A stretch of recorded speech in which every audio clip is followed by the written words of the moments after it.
फाल्गुन मास कृष्ण पक्ष चतुर्दशी शिव चतुर्दशी भावरे ख्यात। एहा ओडिशार एक मुख्य पर्व।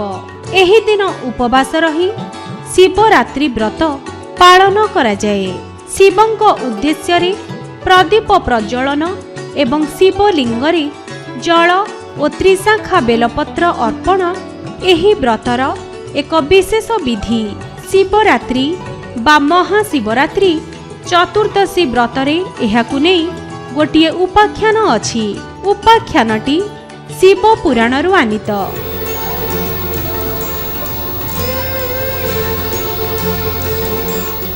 सेही उपाख्यान अनुसारे मध्य देशरे पापकर्मा नामरे एक शबर थिला।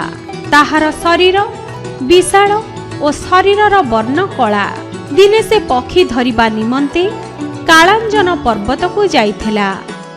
दिन सारा पक्षी धरिबारे व्यस्त रही खाइबा पीबा भूली जाइथिला।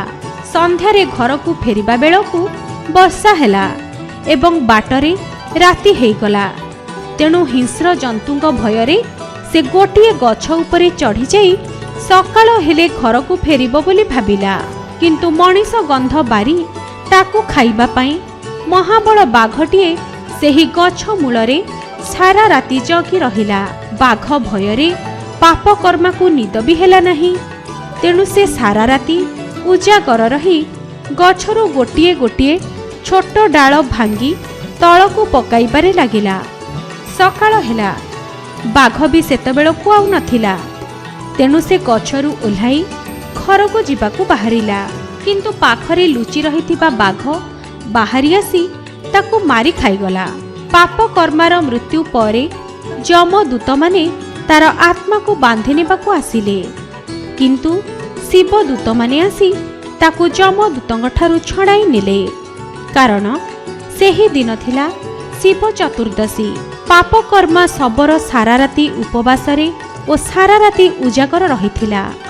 पुणी रातिरे से जेउ गछरे चढ़ी बसिथिला ताहा थिला गोटिए बेल गछ। जेउ सबु डाल भांगी से तळकू पकाउथिला ताहार पत्र वर्षा जलरे भिजिथिला एवं ताहा गछ तळे थिबा शिवलिंग उपरे आसी पडुथिला। तेणु निज अजाणतरे पापकर्मा शबरर सबु पाप क्षय होई जाइथिला। से शिवरात्रि पालनर पुण्य लाभ करिथिला। शिव पुराणर एही उपाख्यानरे शिवरात्रि पालन किपरि पाप क्षयकारी और पुण्यप्रद से कथा कुहा जाइछि।